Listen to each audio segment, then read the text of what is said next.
Orlando's becoming a melting pot of people from all over the world. It is Hispanic Heritage Month, and Spectrum News 13 is committed to bringing you stories of local Hispanic leaders that are making a difference in our community. Today's leader is the first Puerto Rican to serve as deputy chief for the Orlando Police Department. Paula Machado takes a look at Hispanic history in the making. I worked in the construction industry, and in 1992, a buddy of mine stayed on top of me to try to apply, and convinced me to apply, and I did, and it was the best decision that I could have ever made. That decision, joining the Orlando Police Department, and it's been a heck of a ride meeting presidents of the United States, working the World Cup, and most recently a tragedy that affected us all. To see the facial expression of the people as the names were being called out.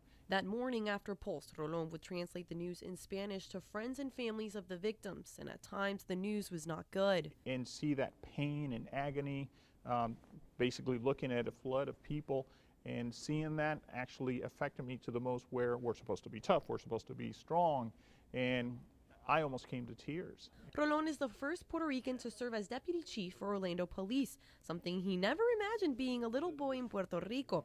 He still remembers when he first moved to the city beautiful back in the 70s, knowing little English. And I remember us as kids playing with other kids and actually watching for the cue. If we saw other kids laughing, that gives us the cue to, hey, we should laugh.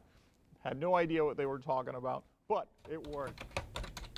Today, he sees Orlando as one big, diverse city, a city that brought him the love of his life straight from Venezuela. I don't know what I did to earn the gift from the heavens, which is my wife, Georgina. Deputy Chief Rolon, proud of his Hispanic heritage and proud to call the city beautiful home. Every time something happens, the community comes to support us and does everything that they can to make us feel appreciated.